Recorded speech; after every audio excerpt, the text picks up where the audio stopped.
Afghanistan as graveyard of empires.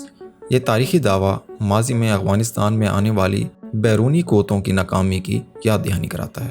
گزشتہ کچھ عرصے سے افغانستان کی طالبان رجیم کی پاکستان کے ساتھ ہونے والی جھڑپوں کے دوران یہ بیان سامنے آیا کہ افغانستان سلطنتوں کا قبرستان ہے اور پاکستان کو اسے ضرور یاد رکھنا چاہیے۔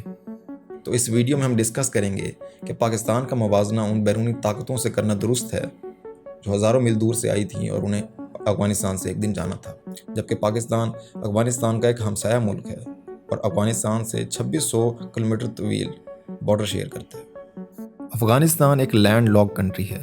اس کا مطلب یہ ہے کہ یہ سی ٹریڈ کے لیے دوسرے ممالک پر ڈیپینڈنٹ ہے اور پاکستان اسے یہ راستہ فراہم کرتا ہے۔ افغانستان کے ساتھ پاکستان کا افغان ٹرانزٹ ٹریڈ معاہدہ موجود ہے اور یہ معاہدہ دونوں ممالک کے درمیان نقل و حرکت کو ممکن بناتا ہے۔ افغانستان کی 60 سے 80% ایکسٹرنل ٹریڈ کا انحصار اسی راستے پر ہے۔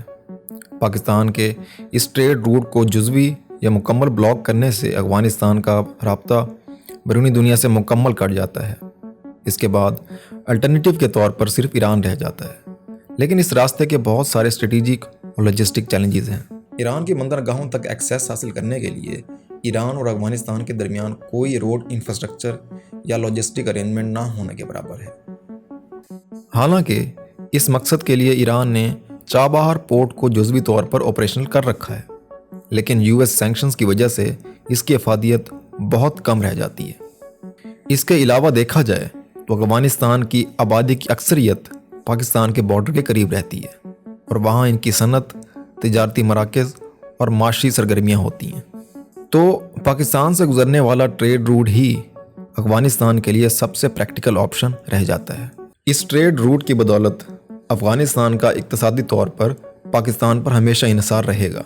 پاکستان افغان ٹرانزٹ ٹریڈ کو کنٹرول کر کے افغانستان پر خاصا پریشر بڑھانے کی صلاحیت رکھتا ہے۔ تاریخی طور پر افغانستان کو کنٹرول کرنے کے لیے جو بیرونی قوتیں آئیں، جن میں سوویت یونین، برٹش امپائر اور امریکہ شامل ہے، وہ ہزاروں میل دور سے افغانستان پر اجارہ داری قائم کرنے کے لیے آئے تھے اور انہیں ایک دن افغانستان سے جانا تھا۔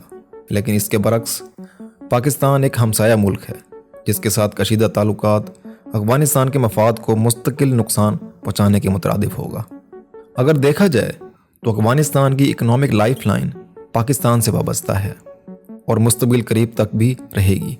تجارت اور بینکنگ چینل سے لے کر فیول سپلائی تک پاکستان ہی افغانستان کا واحد اور پریکٹیکل آپشن ہے جو بیرونی دنیا سے رابطے کا باعث بنتا ہے۔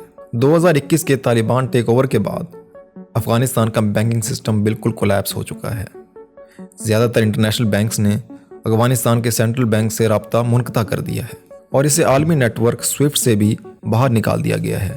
اس آئسولیشن کی وجہ سے افغانستان کے کاروباری اور تاجر پاکستانی بینکوں پر ڈیپینڈنٹ ہیں، خاص طور پر پشاور، کوئٹہ اور کراچی میں قائم بینکس، جن کے ذریعے یہ اپنی انٹرنیشنل ٹرانزیکشنز، امپورٹس اور کرنسی ایکسچینج کو ہینڈل کرتے ہیں۔ یہاں تک کہ بیرون ملک رہنے والے افغان اپنے ملک میں ریمیٹنسز بھیجنے کے لیے پاکستان کے بینکس کا استعمال کرتے ہیں اور افغانستان میں کام کرنے والی امدادی تنظیمیں اور NGOز کے فنڈز بھی پاکستان کے فائنینشیل سسٹم سے گزر کر افغانستان کو کیش کی صورت میں منتقل ہوتے ہیں۔